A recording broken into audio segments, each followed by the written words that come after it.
ಕನ್ನಡ ಕಿರುತೆರೆಯ biggest reality show ಅಂತಂದ್ರೆ ಅದು Bigg Boss. Bigg Boss Kannada season 13ಕ್ಕೆ ಇನ್ನೇನು ಕೆಲವೇ ದಿನಗಳು ಮಾತ್ರ ಬಾಕಿ ಇದೆ. ಅದ್ಧೂರಿಯಾಗಿ ಈ ಒಂದು ಕಾರ್ಯಕ್ರಮ ಶುರು ಆಗ್ತಾ ಇದೆ.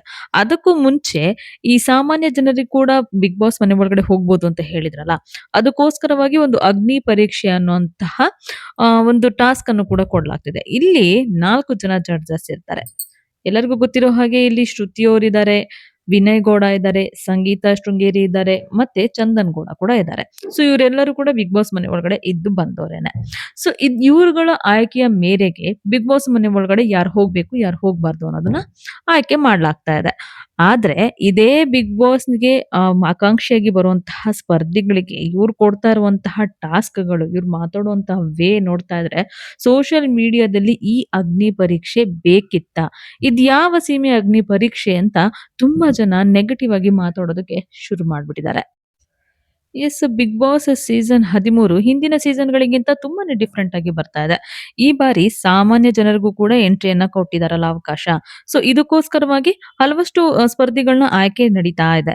ಆದ್ರೆ ಇನ್ನೂ ಕೆಲವು ಸ್ಪರ್ಧಿಗಳ ಆಯ್ಕೆ ನಡೀತಾ ಇದ್ದು, ಲಕ್ಷಾಂತರ ಆಕಾಂಕ್ಷಿಗಳ ಪೈಕಿ ಕೆಲವರನ್ನ ಮಾತ್ರ ಆಯ್ಕೆ ಮಾಡಿ, ಅವರಿಗೆ ಕೆಲವೊಂದಿಷ್ಟು ಪರೀಕ್ಷೆಗಳನ್ನ ಕೊಟ್ಟು ಅದ್ರಲ್ಲಿ ಪಾಸ್ ಆದವ್ರನ್ನ ಮಾತ್ರ ಬಿಗ್ ಬಾಸ್ ಮನೆ ಒಳಗಡೆ ಕಳಿಸಲಾಗ್ತಾ ಇದೆ. ಕನ್ನಡದ ಈ ಅಗ್ನಿ ಪರೀಕ್ಷೆಯ ಕಾನ್ಸೆಪ್ಟ್ ಎಂಟಿವಿಯ ರೋಡೀಸ್ ಅನ್ನ ನೆನಪಿಸ್ತಾ ಇದೆ. ಇದೀಗ ಕಲರ್ಸ್ ಕನ್ನಡ ವಾಹಿನಿ ಕೂಡ ಬಿಗ್ ಬಾಸ್ ಅಗ್ನಿ ಪರೀಕ್ಷೆಯ ಹೊಸ ಹೊಸ ಪ್ರೋಮೋಗಳನ್ನ ಕೂಡ ರಿಲೀಸ್ ಮಾಡ್ತಾ ಇದೆ. ಸೊ ಈ ಪ್ರೋಮೋಗಳಲ್ಲಿ ನೋಡ್ತಾ ಇದ್ದಂಗೆ ಎಲ್ಲರಿಗೂ ಗೊತ್ತಿರೋ ಹಾಗೆ ಶ್ರುತಿ, ವಿನಯ್ ಗೌಡ, ಸಂಗೀತ ಶೃಂಗೇರಿ, ಚಂದನ್ ಶೆಟ್ಟಿ ಅವರೇ ಈ ಒಂದು ಬಿಗ್ ಬಾಸ್ ಆಕಾಂಕ್ಷಿಗಳ ಅಗ್ನಿ ಪರೀಕ್ಷೆಯನ್ನ ಮಾಡ್ತಾ ಇದ್ದಾರೆ. ಇನ್ನು ತೀರ್ಪುಗಾರರು ಏನಂತ ಕೂತಿದಾರಲ್ಲ, ಇವರು ಬರ್ತಾ ಇರುವಂತಹ ಸ್ಪರ್ಧಿಗಳಿಗೆ ತುಂಬಾನೇ ಕಷ್ಟಕರವಾಗಿರುವಂತಹ ಪರೀಕ್ಷೆಗಳನ್ನ ಕೊಡ್ತಾ ಇದ್ದಾರೆ. ಅದ್ರಲ್ಲಿ ತುಂಬಾ ಜನ ಒಂದಿಷ್ಟು ಟಾಸ್ಕ್‌ಗಳನ್ನು ಕೂಡ ಮಾಡಿರೋದನ್ನ ನೀವು ನೋಡ್ಬೋದು. ಸುಮಾರು 60ಕ್ಕೂ ಹೆಚ್ಚು ಜನ ಆಕಾಂಕ್ಷಿಗಳನ್ನ ಫೈನಲ್ ಮಾಡಲಾಗಿದ್ದು, ಅವರಿಗೆ ಅಗ್ನಿ ಪರೀಕ್ಷೆಯನ್ನ ಇಡಲಾಗಿದೆ. ಸೊ ಒಬ್ಬೊಬ್ರು ಒಂದೊಂದು ರೀತಿಯಲ್ಲಿ ತೀರ್ಪುಗಾರರ ಮುಂದೆ ಬಂದಿದ್ದಾರೆ.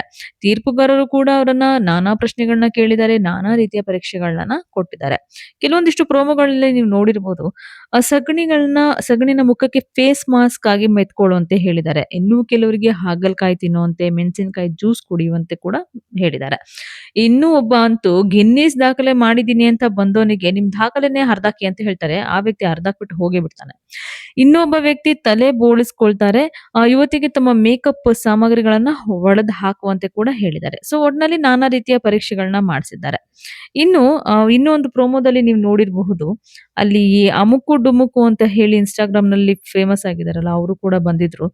ಸೊ ಅವರು ಬಂತಿದ್ದಂಗೆನೆ ವಿನಯ್ ಗೌಡ ಮತ್ತೆ ಅವ್ರ ನಡುವೆ ಒಂದಿಷ್ಟು ವಾದ ಪ್ರತಿವಾದಗಳು ಕೂಡ ನಡೀತು. ವಿನಯ್ ಗೌಡ ಅವರು ಆ ಇನ್‌ಫ್ಲುಯೆನ್ಸರ್‌ನ ವೇದಿಕೆಯಿಂದಾನೇ ಮನೆಗೆ ಕಳಿಸ್ಬಿಟ್ರು. ಸೊ ಅದು ಕೂಡ ಪ್ರೋಮೋದಲ್ಲಿ ನೋಡ್ತಾ ಇದ್ದೀರಾ.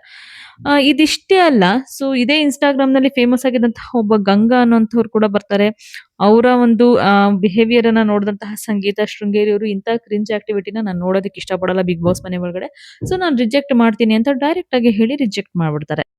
ಆದ್ರೆ ಈಗ ವಿಚಾರ ಏನಪ್ಪಾ ಅಂತಂದ್ರೆ, ಪ್ರೋಮೋನ ನೋಡಿದಂತಹ ಜನ ಈ ಅಗ್ನಿ ಪರೀಕ್ಷೆಯ ಒಂದು ಕಾನ್ಸೆಪ್ಟ್ ಬೇಕಿತ್ತಾ? ಇದು ಅವಶ್ಯಕತೆ ಇತ್ತಾ ನಮ್ಮ ಬಿಗ್ ಬಾಸ್ ಕನ್ನಡ ಸೀಸನ್ 13ಕ್ಕೆ? ಯಾಕೆ ಅಂತಂದ್ರೆ ಸಾಮಾನ್ಯ ಜನರು ತುಂಬಾ ಜನ, ಲಕ್ಷಾಂತರ ಜನ ಇರ್ತಾರೆ ನಿಜ, ಹೋಗ್ಬೇಕು ಬಿಗ್ ಬಾಸ್ ಮನೆ ಒಳಗಡೆ ಅಂತ ಹೇಳಿ. ಅವರಿಗೆ ನೀವು ಅವಕಾಶ ಕೊಡ್ಬೇಕು ನಿಜ. ಆದ್ರೆ ಅವರ ಒಂದು ಟ್ಯಾಲೆಂಟ್, ಅವರಲ್ಲಿ ಏನಿದೆ ಅದನ್ನ ನೋಡಿ ನೀವು ಅವಕಾಶವನ್ನ ಕೊಡ್ಬೇಕು. ತಲೆ ಬೋಳಿಸ್ಕೊಳ್ಳಿ, ಸಗಣಿ ಮೆತ್ಕೊಳ್ಳಿ ಅಂತ ಹೇಳಿ ಈ ರೀತಿಯಾಗಿ ಮಾತಾಡಿ, ಈ ರೀತಿಯಾಗಿ ಟಾಸ್ಕ್ ಅನ್ನ ಕೊಟ್ಟು ಅವರನ್ನ ಸ್ಕ್ರೀನ್ ಮೇಲೆ ಅವಮಾನ ಮಾಡಿ, ಅದಾದ ನಂತರ ನೀವು ರಿಜೆಕ್ಟ್ ಅಂತ ಹೇಳಿ ಕಳ್ಸೋದಕ್ಕೆ ಬೇಕಿತ್ತಾ ಈ ಒಂದು ಅಗ್ನಿ ಪರೀಕ್ಷೆ ಅನ್ನುವಂತಹ ಕಾನ್ಸೆಪ್ಟ್ ಅಂತ ತುಂಬಾ ಜನ ಸೋಷಿಯಲ್ ಮೀಡಿಯಾದಲ್ಲಿ ಕಮೆಂಟ್ ಅನ್ನ ಮಾಡ್ತಾ ಇದ್ದಾರೆ. ಇನ್ನು ಕೆಲವರಂತೂ ಅಲ್ಲಿ ಅಗ್ನಿ ಪರೀಕ್ಷೆ ವೇದಿಕೆ ಮೇಲೆ ಹೋಗಿ ರಿಜೆಕ್ಟ್ ಆಗಿ ಹೊರಗಡೆ ಬಂದ್ಮೇಲೆ ತಮ್ಮದೇ ಸೋಷಿಯಲ್ ಮೀಡಿಯಾ ಅಕೌಂಟ್‌ನಲ್ಲಿ ಕೂಡ ಅವ್ರ ಬಗ್ಗೆ ನೆಗೆಟಿವ್ ಆಗಿನೇ ಹೇಳ್ತಾ ಇದ್ದಾರೆ.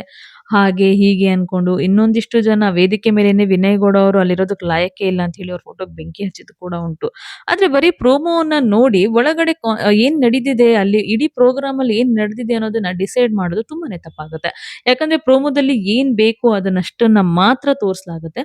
ಬರೀ ಪ್ರೋಮೋವನ್ನ ನೋಡಿ ಅವ್ರನ್ನ ವೇದಿಕೆ ಮೇಲೆ ಕರೆಸಿ ಅವರಿಗೆ ಟಾಸ್ಕ್ ಅನ್ನ ಕೊಟ್ಟು ಸಗಣಿ ಮೆತ್ಕೊಳ್ಳಿ, ತಲೆ ಬೋಳಿಸ್ಕೊಳ್ಳಿ ಅಂತ ಹೇಳಿ ಅವ್ರನ್ನ ಅವಮಾನ ಮಾಡಿರ್ತಾರೆ. ಸೆಲೆಕ್ಟ್ ಮಾಡಿರಲ್ಲ, ಡಮ್ಮಿ ಮಾಡಿ ವಾಪಸ್ ಕಳಿಸಿದ್ದಾರೆ ಅಂತೆಲ್ಲ ಅನ್ಕೊಳ್ಳೋದು ತಪ್ಪಾಗುತ್ತೆ. ಸೊ ಪ್ರೋಗ್ರಾಮ್ ಸ್ಟಾರ್ಟ್ ಆದ್ಮೇಲೆನೆ ಗೊತ್ತಾಗುತ್ತೆ ಏನ್ ನಡೆದಿದೆ ಅಲ್ಲಿ, ಯಾವ ವಿಚಾರಕ್ಕೆ ಅವರು ಟಾಸ್ಕ್ ಅನ್ನ ಕೊಟ್ಟಿದ್ದಾರೆ, ಯಾಕೆ ಅವರು ಟಾಸ್ಕ್ ಅನ್ನ ಒಪ್ಕೊಂಡು ಮಾಡಿದ್ದಾರೆ, ಅವ್ರು ಸೆಲೆಕ್ಟ್ ಆಗಿದಾರಾ ಇಲ್ವಾ ಅನ್ನೋದು ಪ್ರೋಗ್ರಾಮ್ ಬಂದ ಮೇಲೇನೆ ಗೊತ್ತಾಗುತ್ತೆ. ಆದ್ರೆ ಸೋಷಿಯಲ್ ಮೀಡಿಯಾದಲ್ಲಂತೂ ಈ ಅಗ್ನಿ ಪರೀಕ್ಷೆ ಕಾನ್ಸೆಪ್ಟ್ ಬೇಕಾಗೇ ಇರ್ಲಿಲ್ಲ ನಮ್ಮ ಕನ್ನಡದ ಬಿಗ್ ಬಾಸ್‌ಗೆ. ಈ ಜಡ್ಜ್‌ಗಳು ಕೂಡ ಬೇಕಾಗಿರ್ಲಿಲ್ಲ. ಯಾಕೆ ಬೇಕಿತ್ತು ಇದೆಲ್ಲ ಅಂತೆಲ್ಲ ತುಂಬಾನೇ ಕ್ವೆಷನ್‌ಗಳನ್ನ ಮಾಡಕ್ ಶುರು ಮಾಡ್ಬಿಟ್ಟಿದ್ದಾರೆ. ಸಾಮಾನ್ಯ ಜನರಿಗೆ ಅವಕಾಶ ಅಂತ ಕೊಟ್ಟ ಮೇಲೆ ಲಕ್ಷಾಂತರ ಜನ ಅಲ್ಲಿ ಆಕಾಂಕ್ಷಿಗಳಾಗಿರ್ತಾರೆ ನಿಜ. ಅವರಲ್ಲಿ ಒಂದಿಷ್ಟು ಜನರನ್ನ ಸೆಲೆಕ್ಟ್ ಮಾಡ್ಬೇಕು. ಅದ್ರಲ್ಲಿ ಫಿಲ್ಟರ್ ಮಾಡ್ಬೇಕು. ಅದ್ರಲ್ಲಿ ಒಂದು 10, 15 ಜನನ ಒಳಗಡೆ ಕಳ್ಸೋದ್ರಲ್ಲಿ ತಪ್ಪೇನಿಲ್ಲ. ಆದ್ರೆ ಈ ರೀತಿಯಾದಂತಹ ಒಂದು ಕಾನ್ಸೆಪ್ಟ್ ಬೇಕಿತ್ತಾ? ಅದನ್ನ ಅವರು ಯಾವ್ದಾದ್ರು ಟ್ಯಾಲೆಂಟ್ ಅನ್ನ ನೋಡಿ ಅಥವಾ ಬೇರೆ ಏನಾದ್ರು ಹೇಳಿ ಅವ್ರಿಗೆ ಒಳಗಡೆ ಹೋಗೋದಕ್ಕೆ ಸೆಲೆಕ್ಟ್ ಮಾಡ್ಬೋದಾಗಿತ್ತು. ಈ ರೀತಿಯಾಗಿ ತಲೆ ಬೋಳಿಸ್ಕೊಳ್ಳೋದು, ಸಗಣಿ ಮೆತ್ಕೊಳ್ಳೋದು ಅಥವಾ ಕ್ರಿಂಜ್ ಆಕ್ಟಿವಿಟಿ ನಮಗ್ ಬೇಕಾಗಿಲ್ಲ. ನಿಮ್ಗೆ ಕ್ರಿಂಜ್ ಬಿಹೇವಿಯರ್ ನಮ್ಗೆ ಇಷ್ಟ ಆಗ್ಲಿಲ್ಲ ಅಂತೆಲ್ಲ ಮಾತಾಡೋದು ಈ ತರ ಬೇಕಿರ್ಲಿಲ್ಲ. ಸೊ ತುಂಬಾನೇ ಇದು ಓವರ್ ಆಯ್ತು ಅಂತ ಕೂಡ ತುಂಬಾ ಜನ ಕಮೆಂಟ್ ಮಾಡ್ತಾ ಇದ್ದಾರೆ. ಅಸಲಿಗೆ ಏನಾಗಿದೆ ಅಗ್ನಿ ಪರೀಕ್ಷೆಯಲ್ಲಿ ಯಾರ್ಯಾರು ಸೆಲೆಕ್ಟ್ ಆಗಿದ್ದಾರೆ ಅನ್ನೋದನ್ನ ಇದೇ ಭಾನುವಾರ ಪ್ರಸಾರ ಆಗ್ತಾ ಇರುವಂತಹ ಅಗ್ನಿ ಪರೀಕ್ಷೆಯ ಒಂದು ಪ್ರೋಗ್ರಾಮ್ ಅಲ್ಲೇ ನೋಡ್ಬೇಕಾಗತ್ತೆ. ಸೊ ಬಿಗ್ ಬಾಸ್‌ನ ಬಗ್ಗೆ ನಿಮಗೇನ್ ಅನ್ಸುತ್ತೆ? ಈ ಅಗ್ನಿ ಪರೀಕ್ಷೆಯ ಪ್ರೋಮೋ ನೋಡಿ ತುಂಬಾ ಜನ ನೆಗೆಟಿವ್ ಕಮೆಂಟ್ ಮಾಡ್ತಿದ್ದಾರೆ. ತುಂಬಾ ಜನ ಪಾಸಿಟಿವ್ ಕೂಡ ಕಮೆಂಟ್ ಮಾಡ್ತಿದ್ದಾರೆ. ನೀವೇನಂತ ಹೇಳ್ತೀರಾ? ನೀವು ಕೂಡ ಕಮೆಂಟ್ ಅನ್ನ ಮಾಡಿ. ಹಾಗೆ ಈ ವಿಡಿಯೋ ನಿಮ್ಗೆ ಇಷ್ಟ ಆಗಿದ್ರೆ ಲೈಕ್ ಮಾಡಿ, ಶೇರ್ ಮಾಡಿ, ನಮ್ಮ ಚಾನೆಲ್‌ನ ಸಬ್ಸ್ಕ್ರೈಬ್ ಮಾಡ್ಕೊಳ್ಳೋದನ್ನ ಮಾತ್ರ ಮರಿಬೇಡಿ.